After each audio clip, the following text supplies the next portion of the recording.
السلام علیکم۔ انشاءاللہ ہر حال میں اللہ کو راضی رکھنا ہے۔ ایک آدمی نے 99 قتل کیے تھے۔ پھر ایک عبادت گزار سے پوچھا، میں نے 99 قتل کیے ہیں، کیا میری توبہ قبول ہوگی؟ اس نے کہا نہیں ہوگی، تو پھر اس کو بھی قتل کر دیا، پورے 100 قتل برابر کیے۔ پھر ایک عالم سے پوچھا، میں نے 100 قتل کیے، توبہ قبول ہوگی؟ تو انہوں نے کہا کیوں نہیں ہوگی، لیکن شرط یہ ہے کہ تو سچے دل سے توبہ کر اور یہ شہر چھوڑ کر دور فلاں شہر میں جا کر توبہ کر، کیونکہ وہاں نیک لوگ رہتے ہیں، نیک لوگوں کی بستی ہے، وہاں پہ ولیوں کا شہر ہے۔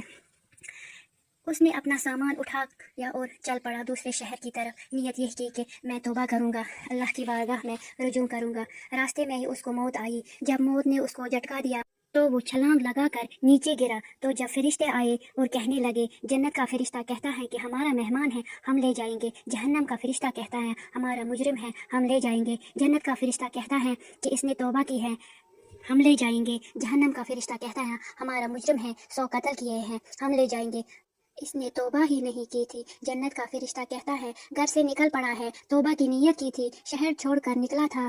جہنم کا فرشتہ کہتا ہے ابھی اس بستی میں پہنچا ہی نہیں۔ تب اللہ تبارک و تعالیٰ نے تیسرے فرشتے کو بھیجا، کہا میت پڑی ہے، ایک طرف نیک لوگوں کی بستی ہے، دوسری طرف اس کی اپنی بستی ہے، فاصلہ ناپو، اگر اپنے گھر کے قریب ہے تو جہنم میں لے جاؤ، اگر نیک لوگوں کی بستی کے قریب ہے تو جنت میں لے جاؤ۔ میت گھر کے قریب تھا اور نیک لوگوں کی بستی سے دور تھا۔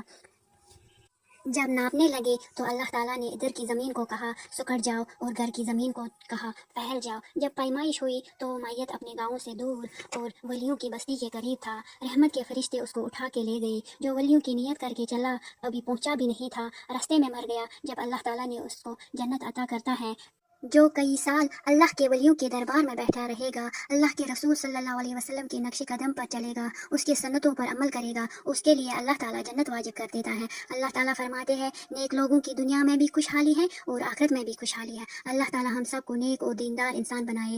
ہمیں چاہیے کہ نیک لوگوں کی صحبت میں رہنا چاہیے۔